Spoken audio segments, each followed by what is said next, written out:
पुत्रदा एकादशी। युधिष्ठिर ने पूछा, हे मधुसूदन, श्रावण माह के शुक्ल पक्ष में किस नाम की एकादशी होती है?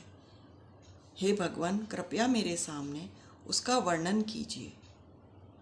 भगवान श्री कृष्ण बोले, राजन, प्राचीन काल की बात है।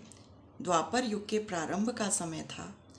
महिष्मतीपुर में राजा महिजित अपने राज्य का पालन करते थे, किंतु उन्हें कोई पुत्र नहीं था, इसलिए वह राज्य उन्हें सुखदायक प्रतीत नहीं होता था।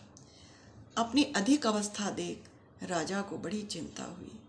उन्होंने प्रजावर्ग में बैठकर इस प्रकार कहा, हे प्रजाजनों, इस जन्म में मुझसे कोई पातक नहीं हुआ है।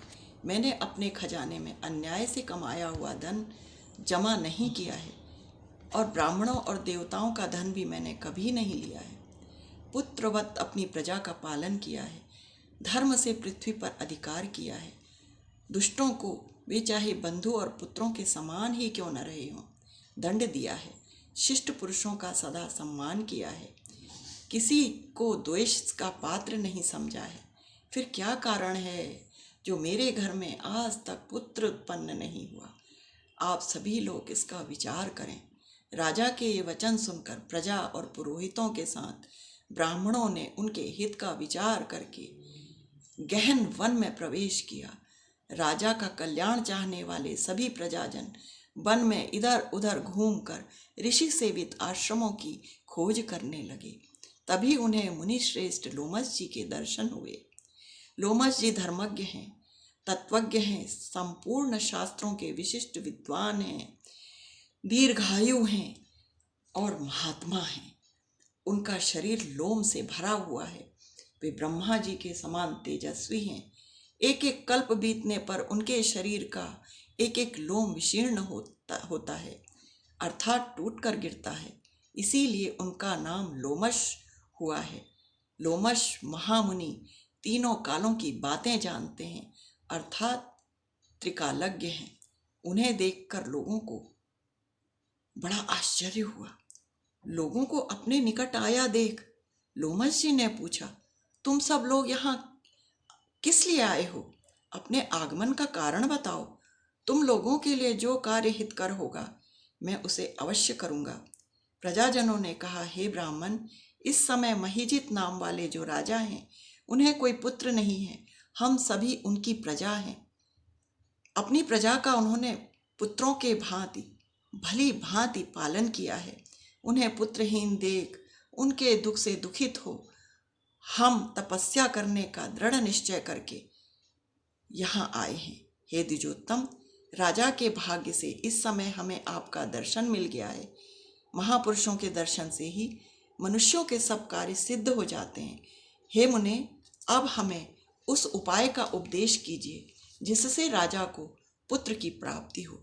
उनकी बातें सुनकर महर्षि लोमस 2 घड़ी के लिए ध्यान मग्न हो गए। तत्पश्चात राजा के प्राचीन जन्म का वृत्तांत जानकर उन्होंने कहा, प्रजावंद सुनो। राजा महिजित पूर्व जन्म में मनुष्यों को चूसने वाला धनहीन वैश्य था। वह वैश्य गांव गांव घूमकर व्यापार किया करता था। एक दिन ज्येष्ठ के शुक्ल पक्ष की 10वीं तिथि को जब दोपहर का सूर्य तप रहा था, वह किसी गांव की सीमा के एक जलाशय में पहुंचा। पानी से भरी हुई बावली देखकर वैश्य ने वहां जल पीने का विचार किया।